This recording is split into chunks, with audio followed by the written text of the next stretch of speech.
Ju përshëndes të gjithëve dhe ju mirë se ardhën në paralel, si çdo pasdite në ekranin e televizionit shqiptar nga e hëna deri të premten. Situata post-zgjedhore, po edhe Stina e Verës na ka dhënë mundësim në fakt për të folur dhe për të diskutuar mbi ca tema më të bukura, ndoshta nuk zën fokusin e vëmendjes tonë në jetën e përditshme dhe për shkak të dinamikës, ama kur bëhem bashkë nostalgjikët ose kur flasim për gjëra të bukura dhe për ushqim shpirti, kush e zë vendin e parë? Librat, muzika, filmat. Do të flasim sot për librat e jetës time, jo të jetës time personalisht, sepse askush nuk do më jepte mundësinë për të shfrytzuar një orë çerek për të folur për dashuritë e mia të librave, por secili prej jush e gjen veten në këtë temë diskutimi për sot, sepse gjithë secili prej jush shumë apo pak ka një libër që ose e ka çuar diku në dimensione të tjera, ose ka gjetur veten si personazh në rreshtat e librave, nuk e di. Ka gjithmonë një libër që mbetet shumë i preferuar për ne, që i rikthehemi disa herë dhe është shumë kënaqësi për mua që do të kem sot një panel me miq të ftuar, miq tan të mit të kësaj studio për mbi të gjitha të librit. Zonja Lajla Përnaska, politikane. Mirëmbrëma, mirë se erdhët. Ju falenderoj që jeni këtu. Faleminderit juve. Është shumë kënaqësi, sidomos kur flitet për tema nostalgjike që lidhen me muzikën, me librin, me filmin, me modën. Unë dhe Lajla e gjejmë shumë mirë gjuhën. Jemi direkt linja. Imagjino të kishim qenë i njëjti brez. Çe pyet? Po është fatkeqësia juaj që unë jam më e madhe se ju, kështu që normal. Pedagogu Artan Trebicka, mirëmbrëma, mirë se erdhët. Ju falenderoj që jeni këtu. Faleminderit dhe juve.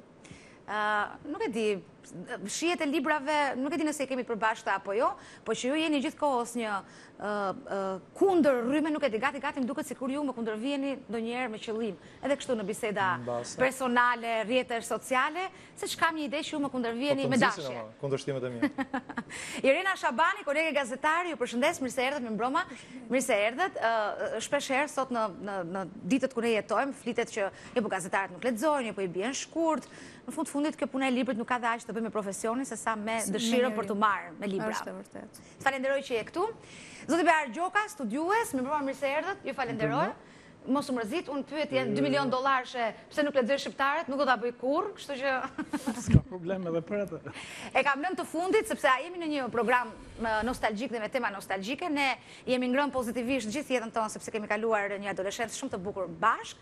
Sot jurist avokat, ish shoku im i gjimnazit, Elion Shkodrani, më mirë se erdhët. Përshëndetje. Ju falenderoj që jeni të gjithë me mua sot për të folur për librat. A ka Lajla, do ta nis kështu, kam vetëm një raund pyetjesh me radhë, pastaj secili mund ta marrë fjalën kur do, ne jemi të lirë, shoqyrë më në fund. A ka libra të jetës tënde? Libra të veçantë të jetës tënde që janë më të bukurit, më që të kanë ndikuar, më që të kanë orientuar, më që i ke përfituar si personazhe, nuk e di. Je marrë më shumë kohë me to, përveç se i ke lexuar. Po, në eksperiencën time unë mendoj se sipas grupmoshave dhe librat kanë ndikuar në jetën tonë. Unë nuk mund veçoj 1 ose 2 ose disa të tillë, por në historinë e viteve, në periudha të caktuara të jetës, padyshim që kam dhe unë librat që i kam adhuruar dhe që janë pjesë e bibliotekës time që prej asaj kohe, por që vërtet në ato periudha kanë mbushur ndjeshëm botën time shpirtërore, edhe mënyrën time të perceptuarit gjërave. Besoj se si për këdo, kontaktin me librin e kemi që kur fillojmë të lexojmë, po edhe me librin jashtë shkollor, është ajo moshë që na lidh sipas pasioneve që kemi, tërheqjeve, dhe unë kam pasur fatin që jam rritur në një familje të madhe ku xhaxhai im i vogël ka një diferencë vetëm 10 vjeçare me mua dhe Ke shokët me thënë. Po, do me thënë, ai ka qenë, do me thënë, dhe më i vogël i shtëpisë, nga të rriturit, dhe unë pastaj që i bie kur fillova moshën e shkollës, ai ishte adoleshent dhe kishte bibliotekën e tij shumë të organizuar, por që pavarësisht se isha totalisht e lirë për ta shfrytzuar atë bibliotekë, qelloi dhe momenti që ai u bë një sportist shumë i njohur dhe u shkëput totalisht nga libri dhe ajo bibliotekë u fal drejt për drejt i ke unë dhe ishte këndi më i këndshëm që unë kisha në ambientet e mia. Ku kontaktet e para dhe libra që i kam lexuar e stërlexuar kanë qenë 20.000 lega në ndet, Fat Bardh, Pikaloshi, kanë qenë këto librat e asaj moshe, shumë libra, do më thënë, ka qenë shkrimtari Bedri Dedja që shkruante për fëmijët dhe me kalimin e viteve dhe ato bën pjesë e bibliotekës time dhe Në vazhdimsi, kur erdhi mosha adoleshencës, sigurisht ndryshoi edhe zhanri i atyre librave që ne lexonim. Më duket se ato mbesin më gjatë. Ato ishin shumë më të rëndësishme, si thuash edhe në mënyrën tonë të perceptimit gjërave, por më tepër që adoleshenca jon ishte një adoleshencë e formatuar, ishim në një sistem diktature totalisht të mbyllur, të kontrolluar, ku dhe librat që qarkullonin ose që ishin në qarkullim ishin të super kontrolluar. Dhe që në këtë kontekst me shoqërinë ne qarkullonim shumë libra edhe klandestin për kohën dhe kjo ishte ajo që të rriqte më shumë biles.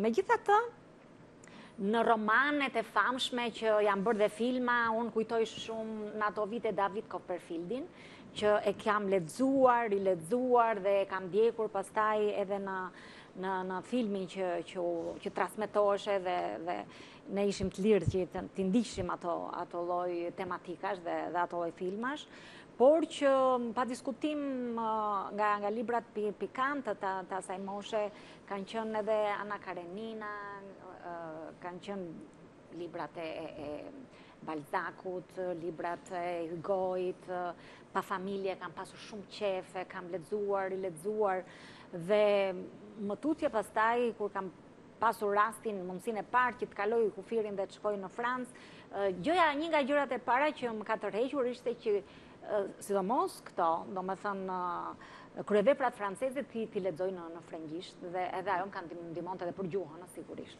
Kështu që janë një sër librash që në etapa të ndryshme, nuk po i futem sa pjesës më të fundit, po e lej çik më vonë. Pastaj këto të fundit nuk janë më nostalgjike.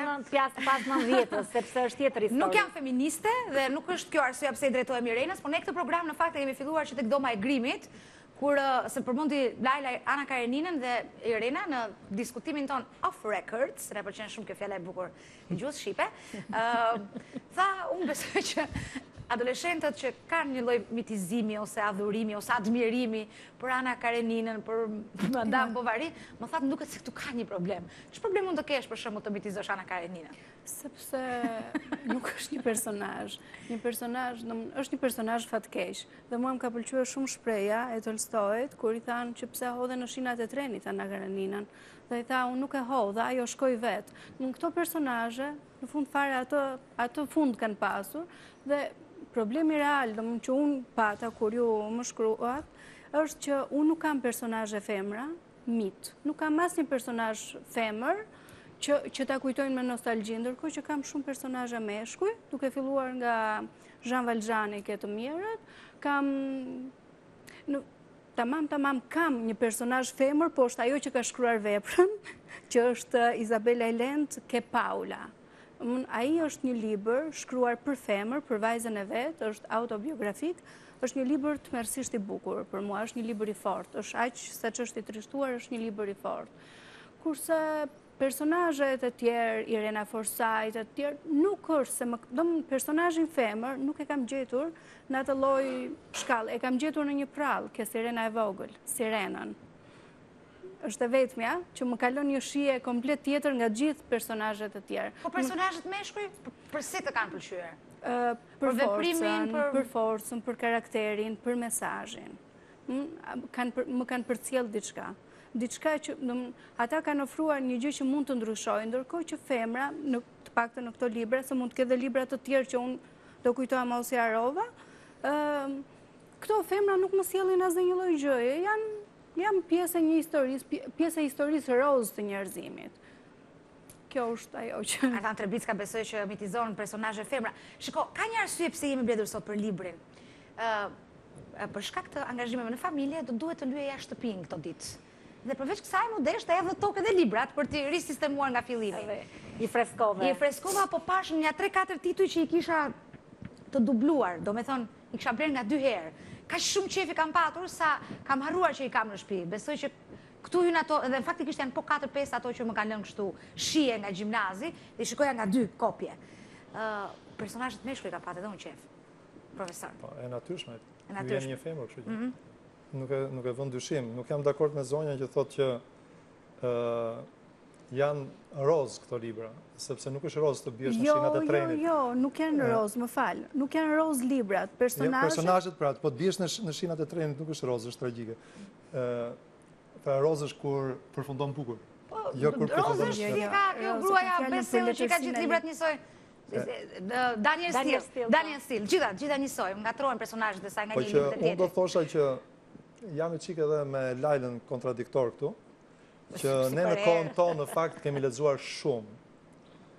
Biles lexonim dhe kur nuk lexonim. Unë mbaj mend kur isha i vogël, motra ime madhe 7 vjet më madhe se mua, dhe mblidheshin aty para pallatit gjithë to shoqet dhe tregonin se cilat librin që kishin lexuar. Dhe ne që ishim fëmijë të vegjël, i dëgjonim me gojë hapur. Dhe kishte edhe libra që i quanin të verdh, për shembull, Allen Pikartoni, e kështu me radhë, ishin libra që tregonin për kapja i dutësh e tjera. Dhe ne, siç ishim të vegjël, rinim me gojë hapur. Kujtoj që kur flija, se unë isha më i vogël i shtëpisë, flija me prindrit e mi kur isha i vogël dhe shikoja maman time që ndiste abazhurin dhe deri natën vonë lexonte. Ndërkohë që sot fatkeqësisht nuk lexojmë dhe të them vërtetën, unë them që pothuajse shumicën e librave që kam lexuar deri në klasën e 8. Po të çfarë do lloji? Vërtet nuk ngopesha duke lexuar të çdo lloj. Çfarë do veçoja? Nuk e di. Për shembull, nga librat që më kanë bërë shumë përshtypje janë librat e Londonit. Jack Londonit, për shembull Martin Eden, ose ka pasur një libër me tregime, biles tregonte për një boksier, që ishte shumë i fuqishëm, po ishte pa ushqyer. Një cop mish ishte tregimi, kur ai u mbet, edhe kur u mbet thot për një cop mish humba se s'kishte të hante që të fitonte megjithëse shumë i zotë. Pra, këto janë, po themi meshkuj, sigurisht, po pavarësisht nga kjo. Një tjetër libër shumë i bukur, që mendoj që ka qenë i bukur, që një tragedi amerikane. Pra, që ishin vërtet libra të fuqishëm dhe i rozë. Dhe po kështu një libër jashtëzakonisht i bukur, që megjithëse ishte me 4 volume, unë e kam lexuar jashtëzakonisht shpejt, ka qenë Doni Qet i Shellohovit, vërtet për mua një libër jashtëzakonshëm, sepse flasim për letërsinë ruse, po themi të kohës së Tolstojit edhe të Dostojevskit mase, por Doni Qet për mua është një libër jashtëzakonshëm.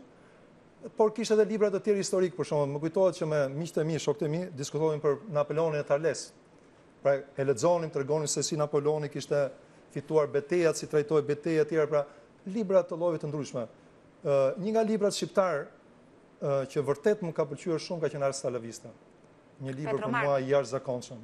Dhe kur kam lexuar për Kë bie këmbana, kur isha në Itali student të Hemingway, në fjalë kam gjetur një përputhje kaq të bukur sepse të dy flasin për luftën e Spanjës, që edhe ky libër është jashtëzakonshëm për mua, sidomos që me fillimin që thotë, ndër të tjera që këmbana bie për ty, domethënë që të gjitha do na bie këmbana fatkeqësisht.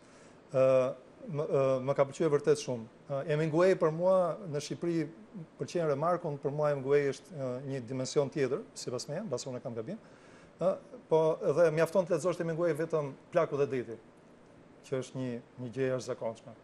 Dhe më kujtohet kur lexova Plakun e detin, se nuk ishte për kthyer në Shqip, Plaku mos kisha lexuar në Shqip, që kur kisha qenë i vogël, kam parë filmin Plaku e detit të luajtur nga ky Arabi. Anthony Quinn. Anthony Quinn. Dhe më mend e kam pak tek Marë Republika, që fatkeqësisht sot nuk është më. Këtë film edhe unë isha fëmijë, edhe më ka pëlqyer aq shumë ai film, dhe kur lexova librin, më fjalë vërtet në thonjza u rënqetha. Ne flasim për faza kur njeriu lexon letërsi ose tekste të një lloji të caktuar. Profesor, se ju keni patur kontakt edhe me nxënës, edhe me studentë, edhe pjesë administratës keni qenë, ka një nevojë her pas here për të treguar më i madh. Për shembull, ti je klas 8 dhe lexon me dashuri kështu foli Zarathustra dhe fillon edhe diskuton me detaje për librin. Çfarë është kjo? Është dëshirë për të qenë një hap para shokëve dhe shoqeve? Jo, ajo është dëshira e qenies për të fluturuar. Që do të thotë, nëse qellin ne shohim, ka dhe një qell ëndre. Dhe qellin e ëndrës është më mirë se sa në letërsi, nuk mund ta gjesh as sekond. Dhe në këtë kuptim unë do të thoya që ajo përpjekje për fluturim që bën qenia, sidomos adoleshenti, me atë idenë që është zotërues i botës, është krejtësisht normale. Ndonse nga pjesa tjetër përjetohet si anormalitet. Në fakt, është momenti kur ai zotron gjithçka. Shpreson, beson, ka të gjithë energjitë, ka të gjithë forcën, dhe pastaj vjen zhgënjimi, por ama ai moment do të thotë është përpjekje për të marrë tashmë për të marrë përgjigje për pyetjet që ka te vetvetja që nuk ja drejton dot askujt tjetër. Pse? Deri në momentin e adoleshencës bisedon, pyet për gjithçka, pyet pafundësisht, tashmë ka ca probleme që kanë bëjnë me rritje fiziologjike, pse jo, seksologjike, etj. Dhe këto pyetje gjithmonë janë një problem që kërkon të gjejë diku tjetër. Në këtë kuptim,